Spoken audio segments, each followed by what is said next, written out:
Hi, my name is Matthew Flinders. I am Professor of Politics at the University of Sheffield, and I'm one of the people behind getting these citizens' assemblies online underway and getting this project developed. I just want to say thank you to you for taking the time and effort to arrange a citizens' assembly on the EU referendum.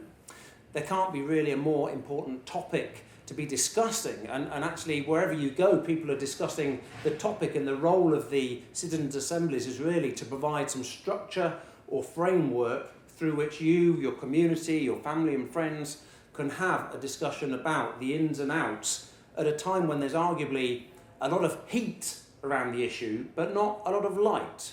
And in many ways that's what we hope the videos and the procedure we're giving provides for: a little bit of space, some information through which you can reflect, talk, learn from different people, and through that come to a more considered discussion. Because in a way, public engagement isn't really on its own much good. What most democracies around the world need is informed public engagement. And this is just one little tool through which we can hope we can develop some of that. Okay, one of the really important things is we are not telling you what to do, what to discuss or how to do it. We're really not. That is not the point. The whole idea with a citizens' assembly is you and your friends, your community, whoever is coming along, it's your process. You should really own it. So if you are talking about one topic and it goes on, the discussion is longer than you're supposed to do with the guidance structure provided online, just keep talking, go with the flow. If you finish one topic earlier than you expected and you feel that people have pretty much run out of steam on that topic, move on.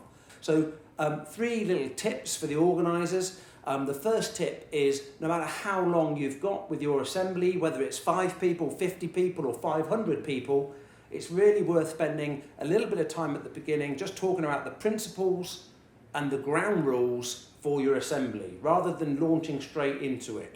Very important just to outline to people, we want to have involvement, we want respect, we want nobody to feel aggrieved or intimidated. What are we trying to get out of this? We want to talk, but also we want to listen. And just having some time to reflect on those ground rules and maybe writing them up somewhere can be incredibly valuable as the process moves on. The second issue is about bringing in all the participants. Mixing things up is really important, and obviously in life you'll get some people that feel happier talking about issues in a broader environment than other people. And so sometimes just playing the role of facilitator or having some friends playing those roles on different tables to invite people to contribute, to draw people out. If someone is being particularly vocal on an issue, maybe asking that person to listen to a couple of responses as a way of pulling people in, or maybe changing around the members of the small groups.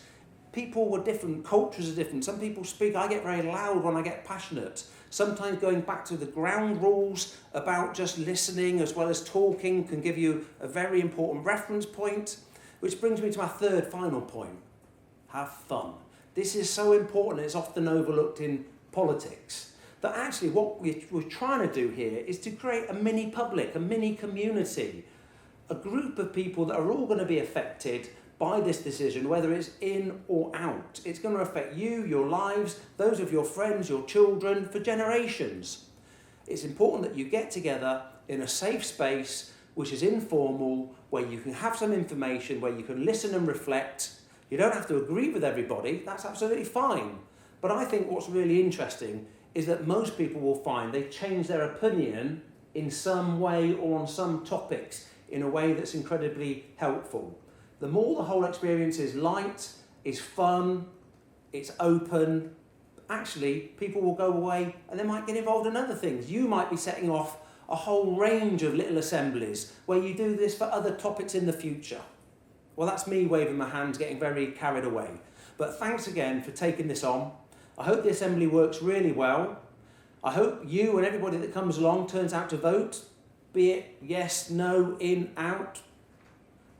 But thank you for getting involved.